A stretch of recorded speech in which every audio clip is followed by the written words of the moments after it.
አዲሷ ተከራይ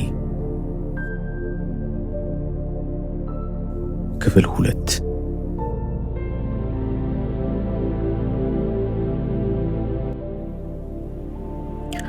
ዞር ብዬ ቢሮዬን ቃኘው። አጉል ተመሳጭ በሙሉ በቦታው የለም። አሁን በምን ፍጥነት ነው ከዚህ የተበነነው? ለነገሩ እንደኔ ድንቅ መሳጭ ውበት የላቸው። በሥራ ከሚመሰጡ በቶሎ ቢሄዱ በስንት ጣዕሙ። የሌሊቱ አንሶ ነው እዚህ የምተኛው? ኧረ አልተኛውም። እናንተ መስጠ ነው እንዲህ ስምህን ደጋግሜ እስክጠራ የተሰወርከው? እሺ በል ንገረኝ። ምን አሰብክ? ምን መጣልህ? ንገረኝ። የፈጠነ ነው አጠያየቁ። ካልመለስኩ እኮ ድሮም የሚል ቃል አፉ ላይ አንጠልጥሎ እየጠበቀኝ ነው። የሆነ የድሮ አስተማሪ ነገር ነው። የማትስ ወይ የእንግሊዘኛ። የደነገጠ ፊቴን ሰብስቤ በስትክክል ተቀመጥኩና ጉሮሬን ጠራረኩ። እንደኔ በደንበኞች አሰጣጥ ዙሪያ እጄን እያወናጨፉ ለመስኮት በኩል ሰራተኞች ቀድመን የክህሎት ጭማሪ ስልጠና እንዲወስዱ ብናደርግ ደግ ነው። ጭንቅላቴን እየነቀነቁ ፍጠጥ አልኩ። አየኝ።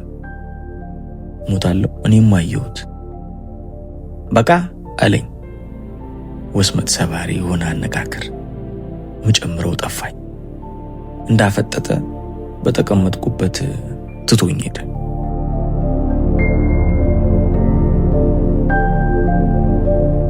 በእርግጥ እኔ አስቤ የነበረው ያችን መልከኛ እኛ ጋር መቅጠር ነበር። አስባችሁታል? እሷ እኛ ቢሮ ብትቀጠር እንኳን ሰራተኛው አለቃ የራሱ ወጥሮ ነበር የሚሰራው። እስኪ አስቡት፣ እኛ መስሪያ ቤት ያቺ ቆንጆ ብትቀጠር ከጠዋት እስከ ማታ ዓለም ይንቀጭ ነበር። እሷን ማየት ደንበኛ ሞቲቬሽን እንዴ! ረፋድና ቀትር ላይ የምን የጀበና ቡና ያስፈልጋል? እሷ ራሱ ስክን ብላ የምታነቃ ምርጥ እኮ የምትጠጣ ቡና ነች። እመኑኝ፣ እናንተ ራሱ ብታያት ትነቃላችሁ። ሳታወራ ታይታ ታሳምናለች። ቀኑ አለቀና ወደ ቤት ሄድኩኝ። ድክም ብሎኛል።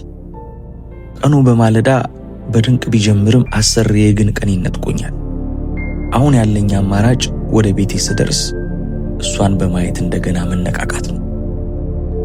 ደረጃውን ወጥቼ ቤቴ የሚገኘው ወለል እንደረገጥኩ ስለሚደክመኝ ብዙ ጊዜ በወለሉ ኮሪደር በኩል ባለው ከፍታ ቦታ ተደግፌ ቆማለሁ። ከኛ ብሎክ ፊት ለፊት ባለው አፓርትመንት 4ኛ ወለል ላይ ያለው ትርኢት ሁሉ ጊዜ ቀልቤን ይስበኛል። ማታ መብራት ሲበራ የቤቱ ህይወት በሙሉ ፍንትው ያለ መድረክ ነው። ከሩቅ ለሚያየው ክፋት የለበት፣ የሁሉ ሰው ህልም የሆነ ቦታ፣ ምኞት አካል ሲለብስ በትክክል ቤተሰባቸው የሆንኩ ያህል ይሰማኛል። አንዳንዴ የአባትና የልጆች ጨዋታ፣ የእናትነት በዳንስ የታጀበ የኪችን ጉድ አልጠቅሳቸውም። ብዙ አንዳንዴ እንደውም ልጆቹ አባታቸውን ሲረብሹት ምንድነው እንዲህ መቅበጥ፣ ስርዓት ያዙ ማለት ሁሉ ይዳዳኛል። አይኔ ብቻ ተውት።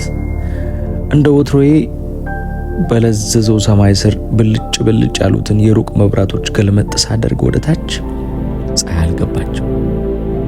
እንዴት አትሉኝም? አዲሷ ተከራይ ነች። ልቤ ፈካ። ማለዳዬን የመሰጣ ዓለም ቆንጆዋ ልጅ ፌስታሏን ይዛ ወደ ቤት ስትመጣ ከላይ ወደ ታች ከሩቆኛ አየኋት። ፊልም ይመስል እንዳታኝ ደንግጬ ተደበቅኩ። ሉሮር ታች አብሬያት ልመለስ ወይስ ልዝለል ከ5ኛ ፎቅ? አይ ክንፍ የለኝም፣ ይቅርብኝ። አታስብ፣ የሆነ ነገር አድርግ፣ ጭንቅላትን አሰራ። just do it come on ኪሩ አእምሮ ያስቸኮለኝ። እንደ ኤሊ ገፍቼው የወጣሁትን ደረጃ በብርሃነ ፍጥረት ወርጄ ከመደር ደረስኩኝ። ወደ በሩ ደረስ አልኩና ጀርባዬን ለግድግዳው ሰጥቼ እንደ ሌባ አየኋት። ገና ሩቅ ነች አዲሷ ተከራይ። በእሷና በእኔ መካከል ያለው ርቀት በጣም ረዘመብኝ። ምን አለፋችሁ ጫማዬን 6 ጊዜ ፈትቼ አሰርኩኝ። 7ኛ ልደግም ስል አሳረፈች። ደረሰች። ከታችኛው ወለል ነጫጭ ለጋ ክብ አበባ ነጠብጣብ ጣል ጣል ያለበት ጥቁር ሰማያዊ ቀሚሷ በማለዳ በላያው ላይ እንደተለጠፈ ለምሽት አብሯት ዘልቋል። ታድሎ እኮ ከኔ ይልቅ ልብሶቿ እድለኛ ናቸው። አብረዋት ኖረው አብረዋት ይውላሉ። አንገቴን እንዳቀረቀርኩ ከመጀመሪያው ደረጃ ላይ ቀያይ ጣቶቿ ከመሬት ንክኪ ከልለው ያዋላት ጫማዋ ፈርቀዶ ረገጠ። ረዘም ረዘም ያሉ ጣቶች መሬቱን በሚችሉት ያህል ቆንጥጠው ድጋፍ አደረጉለት።